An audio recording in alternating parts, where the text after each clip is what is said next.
Wow, Auburn baseball got shellacked on Tuesday night.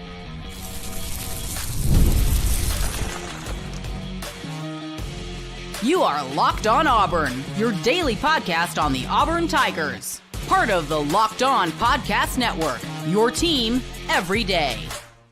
Yes, welcome on into Locked On Auburn, your daily Auburn Tigers podcast. I'm your host, Zach Blackerby. Thank you so much for making Locked On Auburn your first listen every single day. Lindsay Crosby, baseball's Lindsay Crosby, joining us as we recap Auburn's 8-0 loss.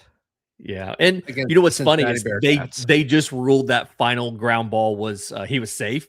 So there's technically 2 outs and a runner on first for Auburn. There's hope. We can go ahead and get started though. Game's not over. Let's go ahead and start having the conversation about the offense. Look, the 8-run situation, not ideal. Right. The pitching was not good. I do think there's a few caveats that we'll sprinkle in. I'm not as concerned about that. Mm-hmm. I think most Auburn fans are going to be of the mindset of, okay, the lack of offense is starting to be concerned. It's so early. We're not going to overreact to this, but Lizzie, at what point can you ask the question and say, okay, where is this offense coming? When do you start to get concerned about this? So this is the third game in 4 of the season that you've had a low offensive output. I'm not worried right now, right? I am slightly concerned.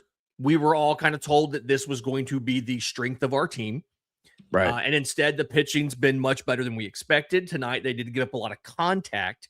I think it was 3 extra base hits from the main pitchers, and then it got a little out of control later with Chancellor and Kulik and Cormier and all that. But offensively, we've seen some good at-bats, individual at-bats. Bob Terrell has 2 doubles. Ryan Farber has what felt like a 27-pitch at-bat before he finally flew out to center field. And we're not seeing a ton of strikeouts. And I think that's the big thing for me is we're not seeing these guys just go up there and swing and miss. We did see a couple strikeouts looking, which I really kind of hate. If you go through the weekend in Arlington and it's another series of low-scoring games, even if you go 2-1, but as far as record, but it's a lot of you had 5 hits tonight. If it's a lot of 4 or 5 hit games that you have to squeak out something close, I'm going to go from slightly worried to full-on concerned, simply because we were told this was the strength. And I know that there's a lot of moving parts here. They got to figure out, who the shortstop is. They're replacing somebody at second base, one of the best players in the country, shuffling the outfield around still. But you got to be better than what we've seen in 4 of the 5 games. I think that's the big problem here. Yeah. And we knew going into this, we talked about a little bit on our reaction to the Youngstown State series. It is final now. Thank you for letting us know. And we got it pulled up here, but we're going to learn a lot about Auburn this week. Cincinnati, funny enough, we highlighted their catcher being, and they kind of held him in check. He really wasn't the problem. It was the bats. And I know that 8-0 looks awful, but somebody else in the chat pointed this out. It was 2-0. And then it kind of looked like when they made the decision to go to a freshman pitcher in that scenario, it's okay, are they mailing this in? What's going on? Which obviously would have been enough. We didn't score anything. So to me, the big question is, when are the bats coming? That to me is the biggest question mark. And it felt like this is the first time I've really seen Eric Guevara move to leadoff when you lost Chris Rembert over the weekend. And this really was the first time when I've seen him go up to the plate, and it kind of felt like he didn't really have a plan. He pops out twice. I'm sorry, he puts the ball in play. Only has 1 strikeout, but just not really great at bats. And I think what's frustrating is, of your 5 hits, Bub had 2, Chase Fralick had 2. Those guys are batting back-to-back in the lineup. And just nobody else around them was able to get anything done. Lucas Steele draws a walk. Brandon McCrane draws a walk. I think Bristol Carter, as a pinch hitter, had a hit late. But for the most part, just not able to get good at bats at the plate. And at this point, it's not a matter of having not seen pitching. Like, credit to Cincinnati, they did everything they had to do to win the game. They didn't do anything especially unusual on the mound. You know, there was a little bit of like the umpire was given a lot of high strikes and things like that were kind of annoying.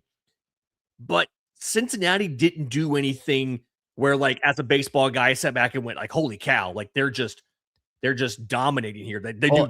We were texting. They kind of pulled their start. Like, we got into their bullpen kind of early.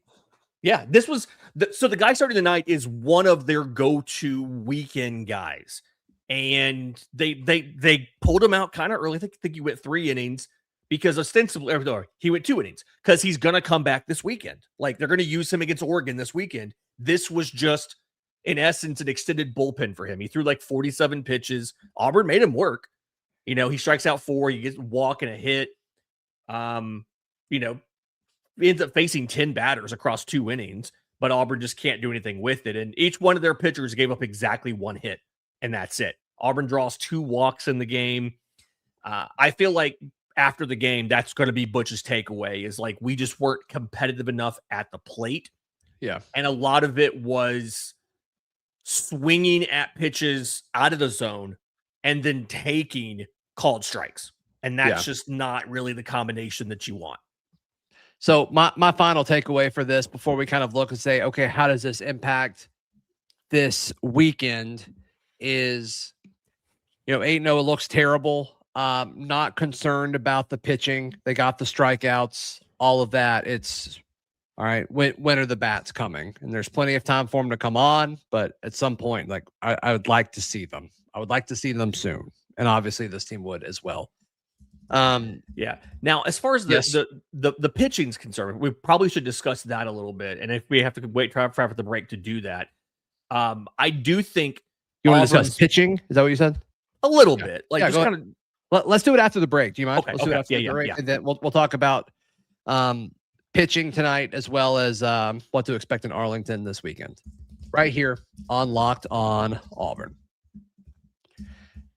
Today's show brought to you by our friends at Mazda. This is Mazda's moving the game forward. For those who show there's more to the score than what's on the screen, I'll go with Bub Terrell for our player who is moving the game forward tonight. What, he had 2 hits? He had 2 doubles. Yep. Yeah, and 2 doubles. The only 2 doubles that Auburn had, and then of course 2 of Auburn's 5 hits tonight were by Bub Terrell. So we put the same passion to every model. Highlights make the real. What it takes to get there is what makes it count. There's more to a Mazda because there's more to you. Today's show also brought to you by our friends at Alumni Hall. I can't imagine buying Auburn gear anywhere other than with our friends at Alumni Hall. If you need basketball gear for the final push, if you need baseball or softball gear or any spring sport that you follow closely, Alumni Hall's got you covered. If you weren't wearing Auburn baseball gear tonight, you're the reason that they lost. Maybe that's why we lost. Go to Alumni Hall and get some Auburn baseball gear. And that's like, I'm wearing the Atlanta Braves shirt. That's probably what happened right here. I should have gone to Alumni Hall and gotten my stuff. Yep, that's right. That's right. And of course, if you don't live in Auburn or Opelika, to see any of their physical locations, you go to alumnihall.com. They will take care of you there. Love it. All right, recapping Auburn's 8-0 loss against Cincinnati. Okay, we talked about the offense. What specifically about the pitching stood out to you tonight, Lindsay? I think the big issue for Auburn pitching, and it comes back to something we talked about when we previewed the season. It comes back to something that you heard a little bit from Gabe Gross when you talked to him and when I talked to Butch. They weren't throwing enough strikes, right? We talked on this show, 70% strikes is kind of the goal. Like, Butch wants you to be in and around the zone. And if you look at Andreas Alvarez, 81 pitches, like 40-something strikes. Christian Chatterton, 52 pitches, like 30-something strikes. LJ Cormier's at under 50% strike percentage. And that was your problem right there. They weren't throwing enough strikes, so they were walking some guys. We walked 5 guys tonight. And then when you did come into the zone because you were behind in the count, they were able to get good swings on the ball. And that's just kind of the issue that you've seen here. I think over the weekend, you kind of saw the blueprint of how this works. Auburn's pitchers get ahead in the count early, and you are statistically much more likely to get through the at-bat without allowing a hit or a run, home run, whatever, when you're ahead in the count. I will say there was a couple extra base hits. All of them were really well placed down the line. It wasn't like a lot of incredibly hard hit balls. So Auburn did do a good job at taking the sting out of the swing, as Butch calls it. That's a hard thing to say. It's so hard to say. I think you nailed it, though. Sting out of the swing. Thank you. But just not enough competitiveness in the zone. I expected more out of Alvarez, honestly. He's one of those guys that he was pretty effective for us last year when we used him. Christian Schneider, and it kind of seemed like he was hanging on, and then he almost got out of an inning, and then Fralick let that ball get past him, and then it led to scoring. There was a passed ball and there was a wild pitch, and I do think it was a little. I'm never going to say that Auburn was looking past the opponent, but Auburn did play a little sloppily tonight, and I do think that was part of it. The run in the first inning, they walked the catcher Natili, who we've talked about as one of their best players. Right. And then passed ball on the guy I think the guy behind him allows the run to score. Later, you do have the wild pitch. You have an error on a pickoff attempt. Just a little bit of an ugly, sloppy outing. I will say too, though, and there is a question here in the chat about this too. I will say the strike zone was not consistent from inning to inning and from Auburn to Cincinnati and back. Not enough to to complain to league office about, but just a little bit inconsistent zone. And you could tell some of the guys were not comfortable with what they were being asked to do and like throwing things they thought were going to be strikes that were not strikes. So a little frustrating there, but this was on Auburn. This wasn't the umpire's fault. This was Cincinnati doing their job and Auburn not doing theirs. Yep. All right, let's look ahead to this weekend. We labeled this week as kind of the most important week of the non-conference, not off to a good start. So Auburn will play Kansas State Friday night in Arlington. And then on Saturday, they'll play Florida State. And then Sunday morning, they will play Louisville. Three games against better opponents. Curious to see what the approach is. The starting pitching, if it's based off of what we saw last week, should be pretty solid. But to me, the big question is going to be the bats, Lindsay. Let's see those bats come to life. Yeah, and I think the two things to know about this is, one, though all three of those schools are very good. Kansas State's undefeated, and not only are they undefeated, they're undefeated after one of those neutral site tournaments this week. They were in Arizona. It's the MLB Invitational. It's hosted by Major League Baseball. A lot of games at spring training ballparks and things like that. And they beat, I'm trying to pull up the exact list. I know they beat one of the service academies. I want to say they beat Air Force. Yeah, they beat Air Force. Like, good teams. So they've faced more Iowa, UConn, Penn State, and Air Force. So they've beat some good teams here. Louisville is always a good team in baseball. They always have really good catchers, which is just kind of a thing that I tend to notice. Because I'm big into catchers. They're just really important to baseball. Sure. They now, the thing is though, they are 2-2. They struggled against Michigan State. They dropped the series to Michigan State last weekend, 4-3, 13-4, and then they won the finale 9-1, and then they destroyed Xavier like 23 to something. But they and then Florida State, seems like we always play Florida State in the postseason. So and Florida State's always been a good team. Like Florida State's just the last time we faced them, we got their head coach fired. We got Meat fired after they came to town for regional, but they took 2 games against James Madison. They run ruled them in one of them, and then they run ruled Jacksonville today. So good teams. We're playing good teams this weekend. Yeah, good matchup. And I'm not worried about the pitching this weekend. I think, to your point, the difference in the weekend, the one game where Auburn had a lot of runs, was the game where they got the leadoff runner on in 6 of the first, I think it's 5 of the first 6 innings or 6 of the first 7 innings. They got the leadoff runner on. And we've seen in college, especially, when you can get the leadoff runner on, you're expected to score close to 2 runs an inning, right? College pitchers on average are not as good pitching from the stretch. A lot of them pare their arsenals down and they're trying to come to the plate quicker. They're just not very good. And without Chris Rimbert, can whoever is leading off, if it's Eric Guevara again, if it's somebody else, can they get on to start the game? And then can Auburn keep that momentum up from inning to inning? Because again, all 3 games you played last weekend, you did it exactly one time. I'm sorry, like you had one game where you did good at this, and it's the game you blew them out in a run rule. Tonight, you didn't do well at it, and you lost. So that's going to be what I'm looking for. I do think they win at least 1 game. I want to say 2, but with the offense we've seen, it's hard for me to have the confidence in that. I think they have the pieces. 2-1 would be a great weekend, though. 2-1 would be a great weekend given what we've seen in the first 4 games. Can I give you a hot take? Go ahead.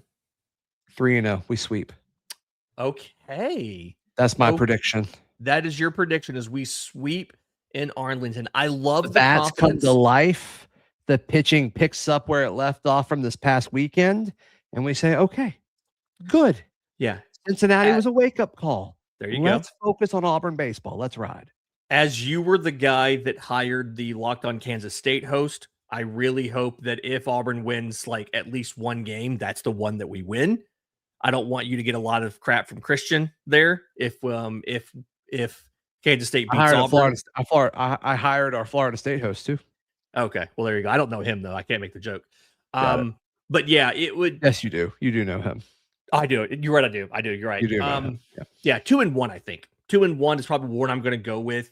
If I had to pick one of these, I think I'm picking Florida State as the one that Auburn ends up dropping. But interesting. Okay.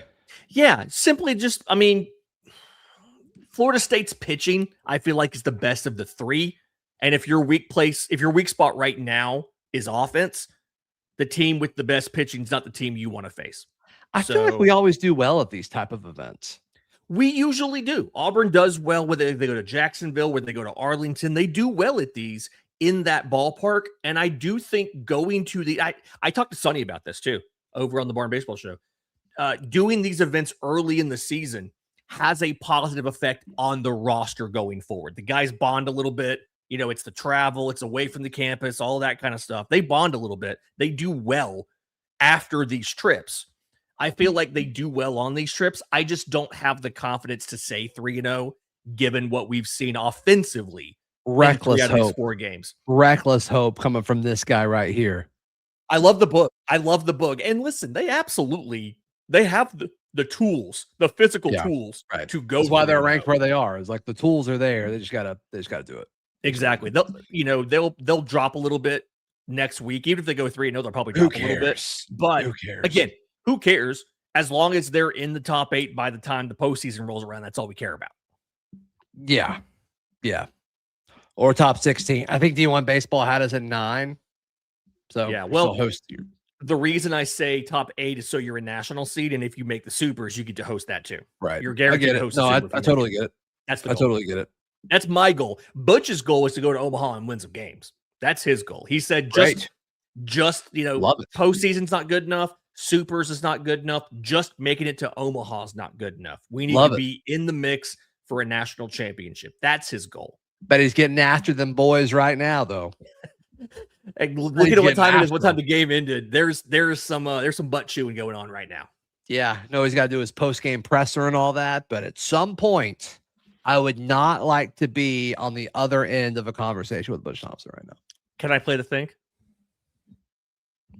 I assume, yeah. If it's one of the ones that are okay to play, yeah. You know, I would love to see us play better baseball. Baseball. That is that Troy's coach from that was Troy. That was Troy's coach. Yeah. All right. Cool. Thank you guys for hanging out with us for a little bit after a brutal loss on a midweek. So there you go. Lindsay, how can people check out everything you've got going on? I'm on social media at Crosby Baseball. All the Auburn baseball stuff, thebarnauburn.com. If you're a Braves fan, bravestoday.com and the Braves Today podcast, wherever you get your podcasts. Please like the video. Please subscribe. We'll see you next time. This has been Locked On Auburn.